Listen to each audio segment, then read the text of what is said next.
What's up guys? Jubilito TV official po at eto na naman po muli ang isang edisyon po ng ating quick reaction video mga kalingap at kabagis regarding po dito sa napanood po natin na upload. Bago lang no mga kalingap at kabagis. Hindi muna tayo pwedeng gumamit ng video kasi alam niyo na, syempre po kailangan paabutin po muna natin ng 24 hours. Kay Kuya Bal mga kalingap at kabagis na kung saan ay pinapaalalahanan niya po ito pong umalis na kalingap partners, mga kalingap at kabagis na di umano ay alagaan no, ang mga beneficiaries, mga kalingap at kabagis. So anong ibig sabihin nito?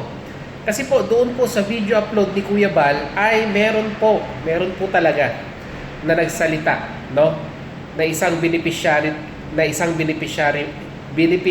po ni ex-kalingap partners na kung saan ay meron daw po siyang mga revelasyon na sasabihin, na bibitawan, mga kalingap at kabagis, no? Pero, kung tayo dun nabitin tayo doon dahil ang magiging agreement yata, mga kalingap at kabagis, ang revelasyon na lalabas dito ay mangyayari po doon po sa palatuntunan ni Kuya Bal Santos Matubang, no? Sa Boom Radio. Doon po siya interview, mga kalingap at kabagis, at doon magkakaalaman kung ano po ba talaga itong mga ikangang lihim na matagal niya na pong itinatago, na isisiwalat niya na no, sa publiko, mga kalingap at kabagis, patungkol di umano dito po sa kanyang ika nga ay handler or ano bang pwede po nating sabihing term doon, mga kalingap at kabagis. Anong tawag doon? Ang hirap, no? Kalimutan. Well, anyhow, mga kalingap at kabagis, yung kalingap partners, ang ibig ko po sabihin doon, or ex-kalingap partners na dati pong tumutulong, no? Hindi ko alam kung tumutulong pa rin ngayon, pero bali-balita ko mukhang pinapasyalan po uli, mga kalingap at kabagis, at kinukumusta ang welfare po no nitong si Ineng or si Dalaga. Yung ibang Dalaga po to mga kalingap at kabagis, huwag nyo pong i-assume yung isa. Iba to. Ito po ay beneficiaries po ng isang dating kalingap partners, mga kalingap at kabagis. At based doon sa analyzation natin, medyo mukhang parang mabigat mabigat yung mga ikangang kuwan natin, mai-expect nating revelasyon na kanyang bibitawan dito, mga kalingap at kabagis, dahil alam na yung, kung naaalala nyo po yung isa ring kalingap partners na muntik na pong nasampahan din po ng reklamo na di umano allegedly ay nagkaroon daw po ng parang misinterpretation doon sa isang bar, mga kalingap at kabagis, no, na nagkita-kita sila. So, nagkapatawaran, naghingi ng ikangang dispensa, naayos yun. Alam niyo po yung tinutukoy ko, mga kalingap at kabagis, no, kung sino po yun. Dating kalingap partners, no, na nasa kabilang community na po. Well, anyhow, balik po tayo dun sa pinag-uusapan natin. Ito na nga, sabi nga po ni Dalaga, yung isang Dalaga, ay wag daw po muna sanang ma-reactionan no, ng mga reactors ng kalingap itong usaping ito. Well, anyhow, wala pa naman po talagang mare-reactionan. Dahil unang-una ay wala pa naman po siyang binitawan no, na revelasyon patungkol dito. Bagkos nagkon pa lang siya, nagpahapyaw pa lang siya, no?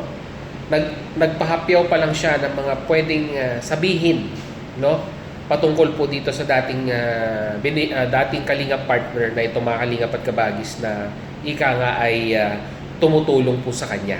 So, very exciting ito, mga kalingap at kabagis, dahil sabi nga po ni Kuya Bal ay kakausapin niya rin itong kalingap partners na ito at i-cross-match niya po siguro kung ika nga ay may basihan or may matibay pa talagang gustong ipaglaban ito pong beneficiaries na ito, mga kalingap at kabagis, regarding sa ikang ibinabato niyang accusation. Masasabi po nating accusation or sabihin na nating hindi natin magamitan ng ibang terminology.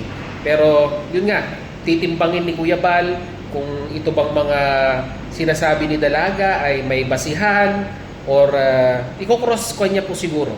I-cross reference niya dito kay Kalingap partners kung may pawang katotohanan tong mga to, mga Kalingap at Kabagis. Pero ako, mayroon na akong glimpse, pero syempre po, hindi pa po natin pwedeng isa publiko yan hanggat hindi po nangyayari yung pong interview, no, ni Kuya Bal Santos Matubang dito po kay Dalaga dyan po sa Boom Radio. Yung po yung aantabayanan natin, mga Kalingap at Kabagis, no? Dahil alam naman po natin na medyo itong si E, no? Si Kalingap partner E ay medyo naiipit ngayon sa isang pedestal dahil di umano, mga Kalingap at Kabagis, ang balibalita natin ay mukhang ipupush na po yata, no? Ipupush na po yata yung pong pagsasampa ng reklamo sa kanya, no?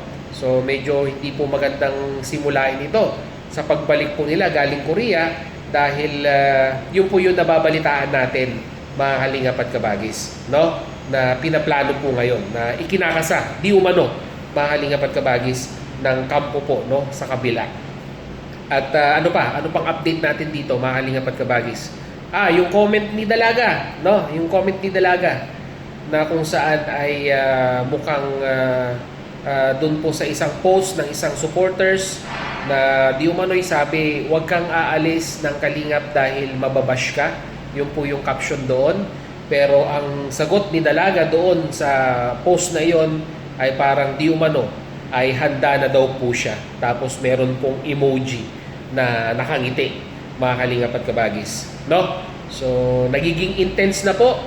Ang hinihintay na lang natin talaga ay mga formal na announcement, no, sa magkabilaang panig kung ano po talaga ang gusto nilang mangyari. Yun po yung hinihintay natin kasi puro ang nangyayari ngayon, mga Kalingap at Kabagis, ay puro anunsyo, no, ng allegedly spokesperson. Ito nga pong itong dalawa na dating Kalingap partners na ngayon po ay sila yung nagsasalita di umano in behalf, mga Kalingap at Kabagis, nitong mga individual na ito. Pero syempre po, mas reliable, mas credible ang mga statement kung mismong doon sa napag-uusapang individual manggagaling kung ano man yung gusto nilang iparating sa buong Kalingap netizens at sa buong mundo. Kay Kuya Bal, kay Kalingap Rab, mas maganda sa kanila manggagaling, no? At hindi po sa ibang bunganga, no, na mas paniniwalaan po natin dahil po sila po yung nagsasalita. At ganun din, mga Kalingap at Kabagis, aantabayanan din po natin yung pong sinasabi ko nga po na mga revelasyon na bibitawan at babanggitin ng beneficiary po ng dating Kalingap partners kung ano man yung patungkol regarding dito. Ito po ba ay in good terms or medyo against dito po sa Kalingap partners na ito? Dating Kalingap partners pala. Bakit Kalingap partners pa rin ako ng Kalingap partners? Dating Kalingap partners. Yun. So, may aabangan po tayo, mga Kalingap at Kabagis, sa mga darating na araw, and we will be trying to update everything, and we will be trying to be productive, no, sa pagbibigay ng information sa inyo this month. At tayo'y laylo lang, no? Tamang upload lang tayo last month, no? Just to sustain the algorithm of our channel. Hindi po tayo hindi po tayo humataw, no? Mga Kalingap at Kabagis, no? Kwan lang tayo, normal upload lang, isang video, isang araw, ganun lang yung ginawa natin, just to sustain the algorithm. Kasi mahirap naman po pag ika nga ay pinatagal natin yung hindi po natin pag-upload sa ating channel dahil masisira po, no, yung tinatawag po nating algorithm, no, dito po sa platform na ito. Dahil once nasira ang algorithm, ay nako po, yung pong pag-upload at views ng inyong channel ay sira na rin po, mga Kalingap at Kabagis. Pero kagaya na sinabi ko kanina, this month, May, we will try our best na makapagbigay sa inyo ng mga interesting na facts na pwede natin pag-usapan during our reaction videos. At yun po, no, mga Kalingap at Kabagis, yun po yung update natin sa ating channel, no, mga Kalingap at Kabagis. So kagaya ng dati, your comment matters. Kaya mag-comment po kayo sa ating comment section. Mag-comment po kayo, mga Kalingap at Kabagis. Pag-usapan po po natin. So yun, muli maraming salamat dahil sa dulo po ng ating reaction video ngayong araw na ito ay syempre po nasabahan niyo po muli si Jobilito TV Official at muli po nagpapaalala po ang inyong host sa mga hindi pa po nakasubscribe sa ating YouTube channel, subscribe niyo na po Jobilito TV Official. At kung nagustuhan niyo po syempre mga kalingap at kabagis ang ating reaction video for today, paki-like and share na lang po mga kalingap at kabagis. So hanggang dito na lang. Once again, this is Jobilito TV Official, proud member po ng Team Koos at ng Team Bios ng Kalingap. As I always say mga kalingap at kabagis, peace, God first. God bless po. Bye!